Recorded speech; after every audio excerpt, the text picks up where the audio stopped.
எங்கே போனாலும் ரிஜெக்ஷனா என்ன பண்ணணும்? ஓகே,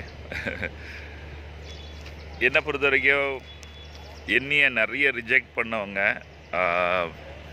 ஆர்டர் கொடுக்காதவங்க, ஜாயின் பண்ணாதவங்க, நான் சொன்னதை கேட்காதவங்க, நான் யாரையும் நினச்சி டென்ஷன் ஆனதில்லை. ஓகே அப்படின்னு சொல்லிட்டு அடுத்தடுத்துல போயிட்டே இருப்பேன்.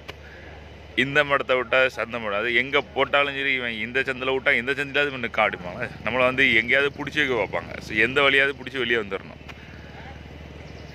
எல்லா ரிஜெக்ஷனும் ஒரு தடவை போகிறீங்க, வேண்டான்னு சொல்கிறாங்க, நோ ப்ராப்ளம், நீ வந்தாலும் வரட்டாலும் சரி நான் போயிட்டே இருப்பேன்டா அப்படின்னு ஒரு ஆட்டிடியூடு தான் உங்களோட வர்றவங்கக்கிட்ட நீங்கள் பார்க்குற விஷயமா இருக்கணும். புரியுதா? ஸோ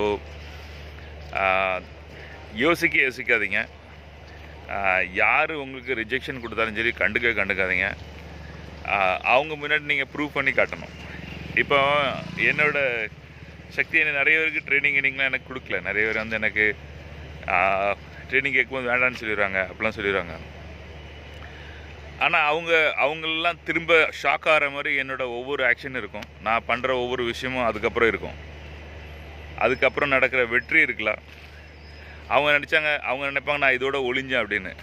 ஆனால் நான் ஒளிய போகிறது கிடையாது. எந்த சந்தில் விட்டாலும் சரி எங்கேயாவது போய்ட்டு என்னமாவது பண்ணிகிட்டே இருக்கணும், ஜெயிச்சிட்டே இருக்கணும். அந்த விஷயத்தில் எப்பவும் மெயினாக இருக்கணும். புரியுதா? ரிஜெக்ஷனை வந்துட்டு நீங்கள் ஹேண்டில் எப்படி பண்ணுறதுங்கிறது ரொம்ப முக்கியம். எதை பற்றியும் கவலைப்படக்கூடாது. யாராவது உங்களை எங்கேயாவது ஸ்டாப் பண்ணணும் அப்படின்னு நினச்சா நீங்கள் ஸ்டாப் ஆகக்கூடாது, போய்கிட்டே இருக்கணும். அவனை வந்து ப்ரூஃப் பண்ணி காட்டணும். நீ வேண்டான்னு சொன்னலா, இது சரிப்பட்ட வராது சொன்னலா, இந்த பிஸ்னஸ் வந்து வேலைக்கு உதவாது சொன்னலா, நான் சொல்கிறேன் கேளு, இது எப்படி உதவும், நான் செஞ்சு காட்டுறேன் பாரு, நான் ஜெயிச்சு காட்டுறேன் பாரு அப்படின்னு சொல்லிட்டு நீங்கள் போயிட்டே இருக்கணும். அது பழைய பழமொழி தான் உண்டு, எந்த சந்தில் விட்டாலும் எங்கேயாவது நின்றுறாட்டாயும் அப்படின்னு சொல்லுவாங்க இல்லையா?